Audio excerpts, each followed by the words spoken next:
Mesdames et messieurs, bonsoir. Je suis tout à fait ravi de vous retrouver dans cette nouvelle édition, dans votre émission presque quotidienne Midi au Caire. Comme vous savez, pendant cette édition, notamment de vendredi, on essaie de vous présenter presque les grands événements qui ont émaillé la scène égyptienne dans plusieurs domaines. Partons par le domaine politique, passons par le domaine économique jusqu'au domaine du tourisme et de la culture. Donc, on va être ensemble dans cette année dans le monde égyptien, mais justement après cette petite pause.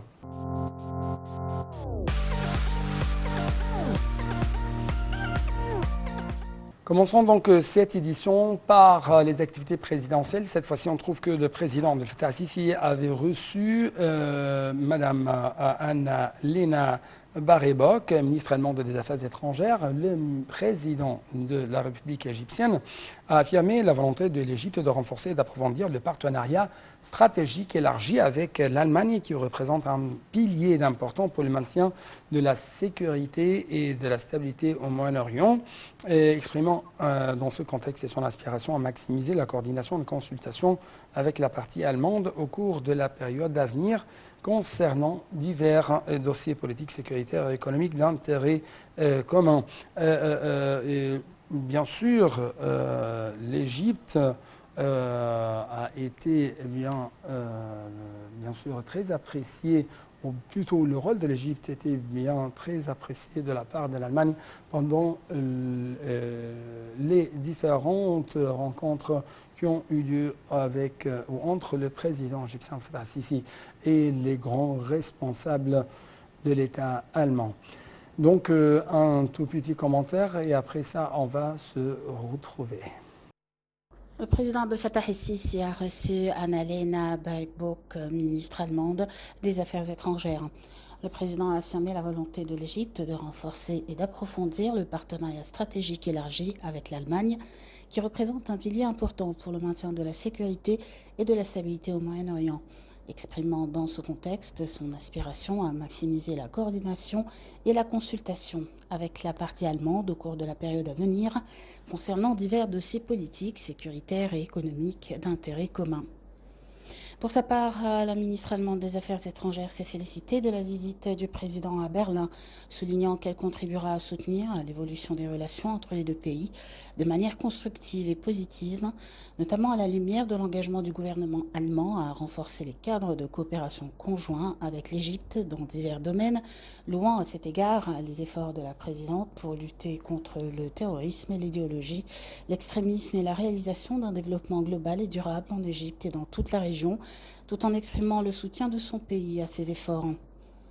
La réunion a également été marquée par des discussions sur un certain nombre de dossiers régionaux et internationaux d'intérêt commun, en particulier l'évolution de la situation en Ukraine et ses répercussions économiques négatives au niveau mondial, en plus de l'évolution de la pandémie de coronavirus, ainsi que le phénomène du changement climatique à la lumière du dialogue de Pétersbourg et l'accueil prévu de l'Égypte pour le sommet mondial sur le climat COP27 en novembre de cette année. Les développements de la situation en Méditerranée orientale, en Libye, en Syrie et au Yémen ont également été abordés. Le président a souligné à cet égard qu'il n'y a pas d'autre moyen de régler ces crises que par des solutions politiques, d'une manière qui préserve l'intégrité territoriale des pays et la sécurité de leurs institutions nationales, fournissant ainsi la base de sécurité nécessaire pour combattre les organisations terroristes et assiéger leurs membres, afin d'empêcher leur mouvement vers d'autres pays de la région.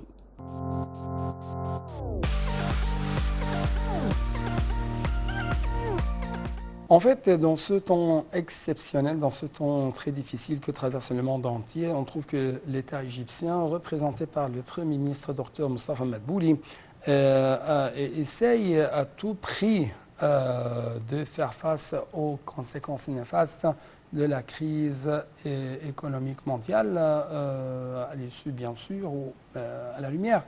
de cette crise russo-ukrainienne. À cet égard, le Premier ministre Mostafa Madbouli a réitéré l'importance de parachever l'élaboration intégrale d'un paquet de mesures exceptionnelles de protection sociale en vue de les soumettre au président Abdel Fattah el-Sisi, partant de ces directives faites à cet égard. Donc tout de suite, les explications se concernent les différents programmes socio-économiques qui sont ou même qui seront présenter au peuple égyptien, notamment les couches les plus démunies, les plus fragiles.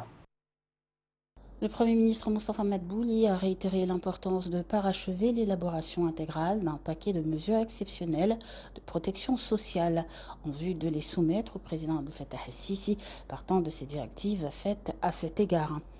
Le chef du gouvernement a passé en revue les mesures prises comme les propositions avancées en la matière lors d'une réunion en présence des ministres et responsables concernés dans le cadre de la riposte de l'État aux conditions mondiales actuelles en vue d'atténuer sa gravité et ses répercussions sur les citoyens et les familles ciblées par l'application des programmes précités. M. Madbouli a réitéré l'importance de revoir minutieusement les informations des familles bénéficiaires en fonction des bases de données dont dispose l'État, de manière à assurer l'accès en urgence des familles éligibles en fonction des critères clairs qui seront annoncés. Selon le porte-parole du Conseil des ministres Nader Saad, les critères avancés pour le choix des familles ciblées par ce paquet exceptionnel, les exigences financières liées à son application et les propositions avancées sur sa mise en œuvre en fonction des normes précitées ont fait l'objet d'examen lors de cette réunion. Le Premier ministre a également passé en revue les plus importantes politiques et mesures de soutien et de protection sociale adoptées par le gouvernement égyptien en vue de réduire les répercussions de la crise mondiale actuelle, le taux d'évolution de la dépense publique et l'offre davantage de formes d'assurance sociale dans les différents secteurs vitaux.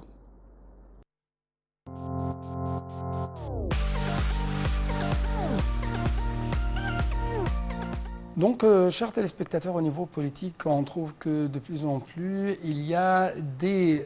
un débat très important, très précieux qui s'est lancé au niveau des différents partis politiques égyptiens en ce qui concerne plusieurs questions d'intérêt commun, des questions économiques, politiques, des questions de liberté. Cette fois-ci, on trouve que le Conseil d'administration du dialogue national, l'ADN, a décidé de commencer par l'examen des composantes de l'axe politique, à savoir les libertés, les droits fondamentaux, les municipalités, les droits de l'homme et les libertés publiques. Le coordinateur général de DN, Nadir Rachouane, a dit que le Conseil avait également pris la décision de former deux comités de ses membres qui avancent les propositions sur les composantes de ce comité pour les questions incluses dans les axes sociaux et économiques. Lors d'une conférence de presse tenue mardi au terme de la réunion du Conseil d'administration, M. Rachouane a nommé les 4 membres des deux comités. La réunion a également examiné l'article 18 du règlement intérieur du Conseil d'administration des comités catégoriques et sous-comités.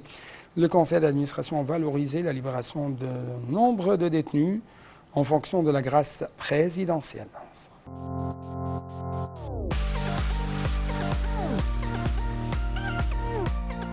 Dans le domaine de l'économie, on trouve que notre Premier ministre, Dr Moustapha Madbouli, a fait état mardi dernier des directives du président Abdel Fattah el-Sisi de travailler pour maximiser l'utilisation des terres côtières dans la région ouest de la nouvelle ville d'Al Alamein et accroître sa capacité hôtelière. M. Madbouli a fait de telles déclarations lors d'une réunion tenue en présence du ministre du Logement des communautés urbaines Assem Ghazar, du Conseil du président de la République pour la planification urbaine Amir Saïd Ahmed et d'autres responsables pour passer en revue les plans liés à l'exploitation des littoraux dans la région ouest de la nouvelle ville d'Al Alamein et l'accroissement de la capacité hôtelière. Le chef du gouvernement jugeait impératif une gestion optimale des projets qui seront établis dans cette région, notamment des sociétés mondiales spécialisées seront chargées de leur mise en œuvre afin de tirer le maximum de profit des capacités disponibles dans cet endroit unique et fournir des services intégrés et distingués pour attirer plus de visiteurs, ce qui aide, selon le Premier ministre, à la création d'un grand nombre d'opportunités d'emploi pour les jeunes.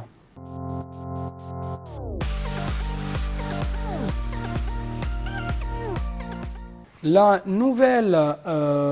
qu'on va vous proposer va jeter plus de lumière sur les plans de l'Égypte pour arriver à réaliser ce qu'on appelle le développement durable. À cet égard, la ministre de la Coopération internationale, Rania Al-Machot,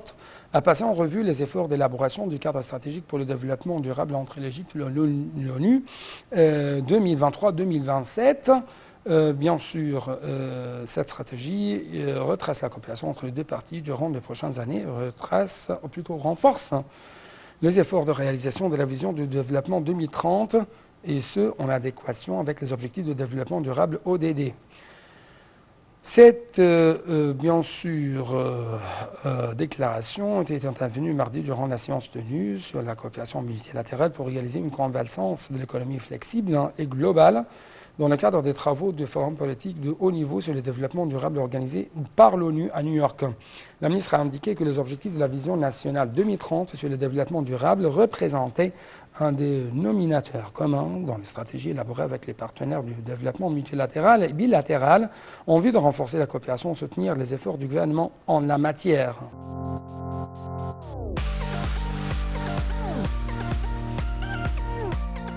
Quant au secteur de l'agricole, il bénéficie actuellement d'une grande attention et d'un soutien limité de la part de la direction politique. Ce secteur assume en fait la responsabilité de réaliser la sécurité alimentaire des citoyens. Récemment, bien sûr, c'était l'une des déclarations qui ont été lancées par le ministre de l'Agriculture et de la Bonification des Terres, Saïd El-Qusseir. Le dossier de la production de semences est une priorité pour l'État, c'est ce qu'a ajouté M. Crosset, soulignant ainsi la nécessité d'accorder de l'intérêt au développement de nouvelles variétés de semences de haute productivité résistantes au changement climatique et qui contribuent à rationaliser l'eau. Le plan soutien est apporté au programme national de production de semences pour réduire la facture d'importation en monnaie étrangère, selon toujours les explications faites par le ministre de l'Agriculture, de la Bonification des Terres.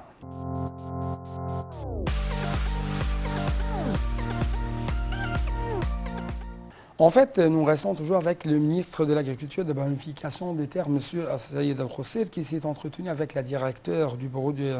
interafricain des ressources animales de l'Union africaine, UA Bira, Nick Noa Kappa, des moyens de booster l'investissement dans les chaînes de valeur de l'élevage régional. Lors de nos rencontres, le ministre a passé en revue l'expérience égyptienne en matière de bétail de collecte laitière et les projets de la richesse piscicole, à travers lesquels l'Égypte occupe la première place en Afrique et la 6e à l'échelle mondiale dans la pisciculture. Ce procès a également examiné les projets nationaux ayant pour but la réalisation de la sécurité alimentaire. Pour sa part, M. Noan Kappa a remercié le gouvernement. Bien sûr, remercier le gouvernement égyptien pour l'accueil de l'atelier important concernant les opportunités d'investissement dans les chaînes de valeur de produits laitiers et halieutiques. Envie d'élaborer une stratégie nationale pour investir dans ces projets.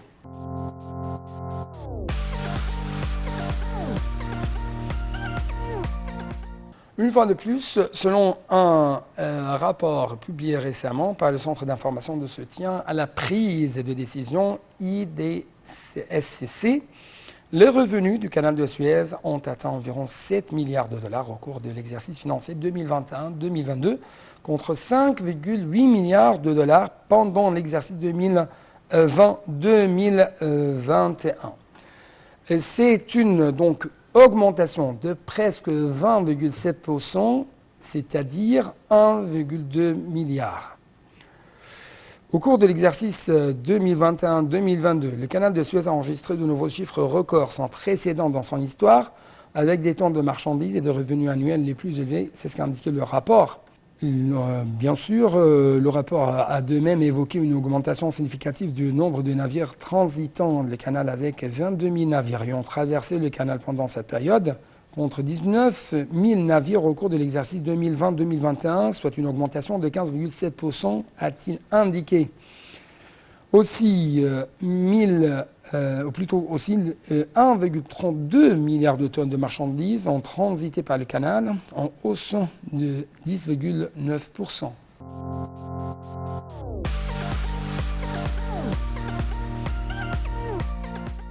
Jetons donc un coup d'œil sur le monde ou le secteur des sciences et des technologies en Égypte à travers la nouvelle suivante. L'Égypte a conduit la réunion de la 50e session du bureau exécutif du Conseil des ministres arabes des communications et des technologies de l'information, TIC, tenu sous le parrainage de la Ligue arabe.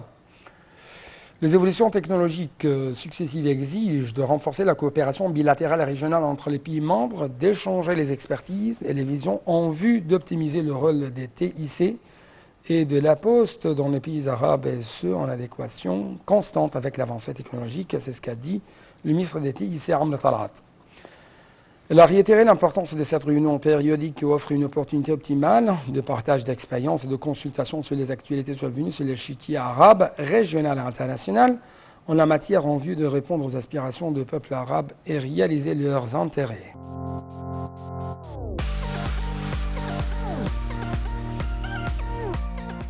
Donc, clôturons cette édition par les alarmes, les alertes qui se sont lancées par l'Égypte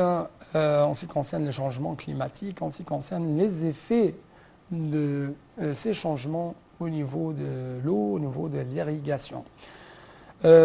C'est pourquoi donc le ministre des Ressources et de l'Irrigation, Mohamed Abdel Aati, a affirmé mercredi que la question des changements climatiques faisait partie des problèmes les plus importants auxquels est confronté le monde à présent, vu ses impacts évidents et accrus sur les ressources en eau et la production alimentaire autour du monde. Lors d'une réunion avec les politiciens des membres du comité de la coordination de jeunes des partis politiques, le ministre a évoqué des phénomènes météorologiques extrêmes et inédits, comme les fortes pluies ont frappé diverses régions du pays, ce qui exige l'intensification des efforts dans le domaine de l'adaptation au changement climatique et l'adoption de mesures nécessaires pour réduire les émissions et atténuer en même temps les changements climatiques. La réunion a porté sur les efforts menés par l'État égyptien afin de rationaliser l'utilisation de l'eau, et ce dans le cadre de la participation sociétale de sensibilisation à la question de l'eau.